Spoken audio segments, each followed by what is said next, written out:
Hi folks, welcome to the Prepared Homestead. This is Travis. Thank you all for stopping by to watch. The topic this morning, probably not child appropriate.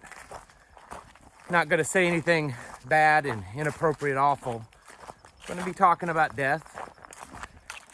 Death after SHTF, and especially the younger children.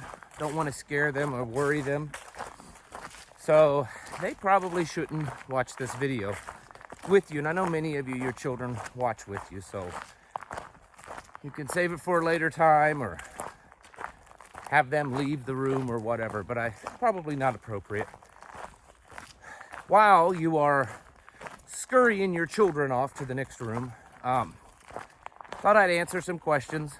Last time I wore this, had a lot of people asking questions. I know that many of you know exactly what it is. You have something like it. Maybe you've even used one in combat, but a lot of people don't. So I was going to take a couple of minutes to explain it. This is what's commonly called a load-bearing vest or a tactical chest rig. It is obviously used in some type of combat scenario based on its color and the stuff that's in it. The easiest way to describe it, though, is it's like a small backpack that you wear on your chest instead of your back. And the way it hangs on your shoulders, it alleviates a lot of that weight. So you don't have really the back pain. You don't really notice it too much.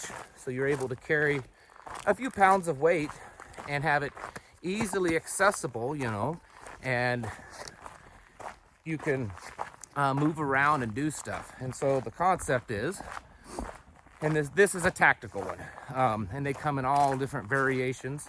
You can get one that's not tactical. There are people that are just runners that wear a very minimal looking one. It's not in camouflage. You can put, your wallet, your cell phone, and bottled water, even a small handgun in it, just to have that while you're running.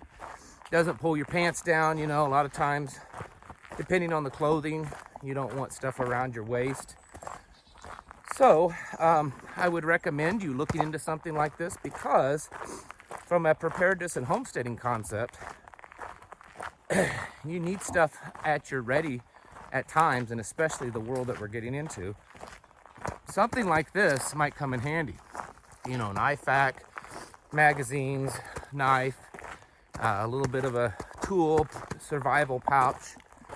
And if that's what you're planning on using, then you should probably train occasionally with it and get comfortable with it. Figure out how it rides, if you need to adjust stuff. And I'm choosing to wear it on my walks for that reason, and that I've gotten to the point that, other than the couple of hills that I have to climb up on this walk, most of this walk is it's not enough anymore to keep my heart rate up. So I'm adding some weight for that purpose. So there's the quick little rundown on what I'm wearing. Back to the topic today. And this is not a topic that most people want to talk about. It is something that we've been talking about more in my little community, my group, because as much as we all want to believe that we're invincible or assume that we will come out really good in all the stuff that's going on, the reality is, unfortunately, is that some of us aren't going to make it. I mean, that's just how things are. As the world kind of falls apart, some of you are just going to die of old age and natural causes, or maybe a disease. Maybe you'll get an illness, maybe an injury, and then an infection. And some of you, some of us, maybe me included, could end up getting, shot and killed. There's all sorts of scenarios. And so this idea that, I'm going to make it through all this and just live under that assumption is not good. We're preppers.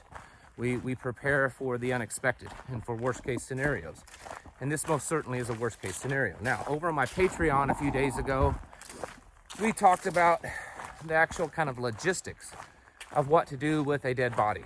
And some of you may laugh at that, but the seriousness is that very few modern Americans have any concept of how to properly bury their dead. We send it off to the morgue, they send it to the, mortuary, mortician, and, they take care of everything. Back in the old days, most people buried their dead on their own. You want to know how to do that and how long you have and all that kind of stuff. We talked about some of that over on Patreon. Today I want to talk about something different, something that's even maybe even harder to talk about. And that is what happens if you perish by any whatever reason, and the world is in such a bad shape, especially here in America. Society has really collapsed, and humanity has kind of lost its civility, even if it's just for a temporary period of time. It means that the people that you leave alive here on the earth are extremely vulnerable. And this is most especially true if you are the man. So for you men, you really need to listen to this. This is definitely for you. You may have a wife and some kids, and while they may know how to run the homestead and everything, it's not about do they know how to do the things to stay alive. It's that can they defend themselves from what could happen on the outside. And I don't know how to say this more politically correct, so I'll just be blunt like I normally am. It is very possible and likely, as this world kind of falls apart, that America could fall into the same place that many other nations and peoples have in past history, in recent history, and in current times. Meaning that the more vulnerable people of a society have a target on them, that they will be sought out by people that are not much more than wolves and hyenas. This has happened multiple times in history, and Americans, I think, have this ego or something to think that, well, that's never going to happen here. This is America. And I think that you're dead wrong in thinking that. We can already see what's happening on the streets of many cities today, how it's not just that they're violent. There's always violence in the big cities and the urban areas. It's that there's no civility, no humanity. They act like wild, rabid animals at times. The videos that are coming out and the things that are happening, it's absolutely horrific. There's a good chance, as things collapse, that could get much worse. And it may only be for a period of time. But the fact is, the reality that it's going to happen is becoming more and more real. There's a reason why back in the old days, many societies, a woman or a child had to have the covering of a man. The woman had to have either her father's protection, her brother's protection, or her husband's protection. And if he died, maybe her father-in-law or her brother-in-law, someone had to protect that woman. And it wasn't because that woman wasn't capable of taking care of herself. It was because there were men back then, just like there are now, that would do horrible things to her. And the big difference is there wasn't a system in place to deter that. I mean, certainly there are people, evil, horrible people today that do that kind of stuff anyways. Rape and murder and all that kind of stuff. But there is a system in place to try to discourage that, and it most likely does. If that deterrent was taken away and there was no risk of jail time or imprisonment or anything like that, and as long as you got away with it, and people were so caught up in their own personal defense that they weren't worried about some random woman or child that they don't even know. I think that very much so violent crimes in this nature could skyrocket. They happen today in African nations and even in South America and a few other places. If you look through history back in the early 90s, as communist Russia fell, the Eastern Bloc countries in Europe, they went through some serious chaos. There was a lot of war crimes. There was a lot of rape and murder. Bosnia alone, they estimate that over 50,000 women in 2 years were raped. When Venezuela, at the peak of their economic collapse and hyperinflation, same kind of scenario. A lot of child trafficking, murders, rape, everything skyrocketed.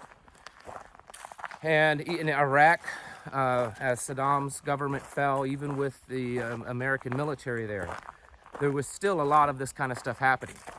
And it wasn't always just rape and murder, and that's awful, don't get me wrong. Also, just the woman and her child's personal property. A lot of times, men would come in, a group of men, and say, well, you have no one to protect you, so now it's all ours. So I've said all this to get us to the point of how do we prepare for that. And you may roll your eyes and say, man, what do you think it's going to be? Like some kind of Mad Max scenario? Maybe not that, but it doesn't take it to be that bad for this kind of thing to happen. I just told you several situations in the last few decades, 2 or 3 decades, in fairly modern nations. You have to realize that Venezuela at one point was one of the wealthiest, it was the second wealthiest nation in the Western Hemisphere. It was a very, very modern and developed country. And we have to accept the fact that this could easily happen here in the United States. And we have to plan for that. And so one of the things that you can do is within your groups, and your group just may be you and your buddy, you and your best friend's family. Come to an agreement that if he dies, you take in his family, and if you die, he takes in your family. And that can work very different ways, depending on how bad things get and how close they are. Maybe they can stay at their property, and you just check on them on a daily basis, that kind of stuff. If they're too far away, or if things are really bad, you may have to choose who has the best property, and everybody move to that. For a man to give his covering over a woman and a child, a woman or child, or both, it's a very, very old concept. In fact, it's talked about a lot in the Bible.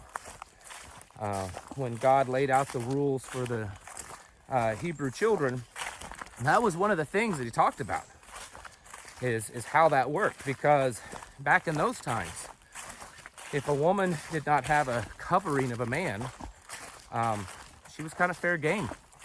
You could do what you wanted to with her, and at most you might have to pay some financial restitution to the father or something.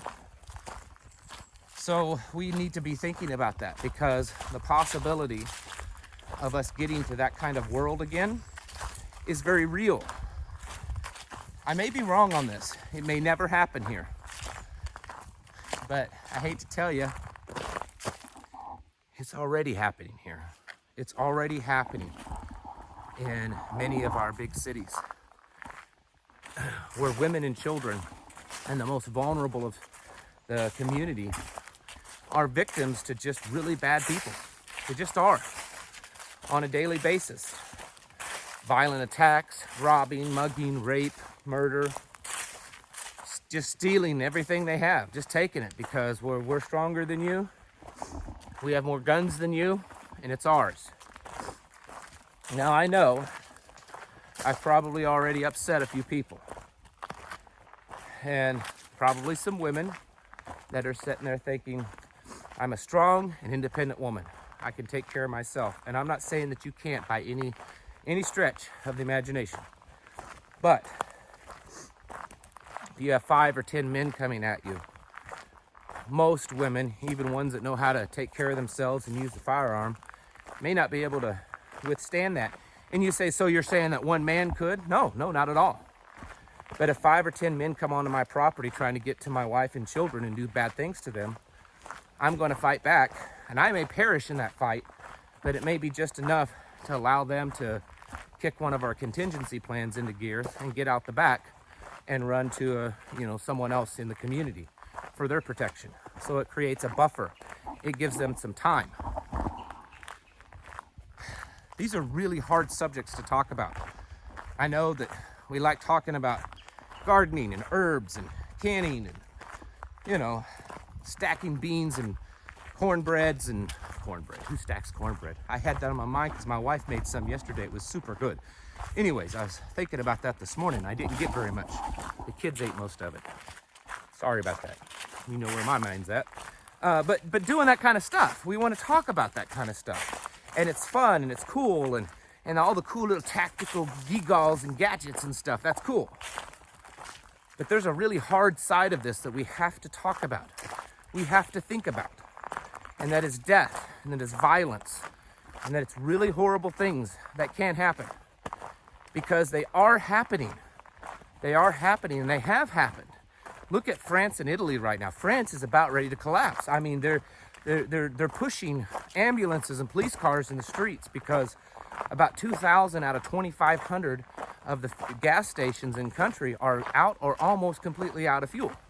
And people are getting very upset because they have no fuel, and it's going to cause the cost of everything to just absolutely skyrocket. France is not doing good, folks.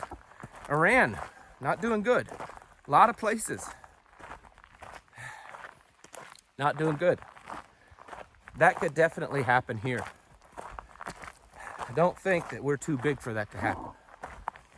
Start having these conversations.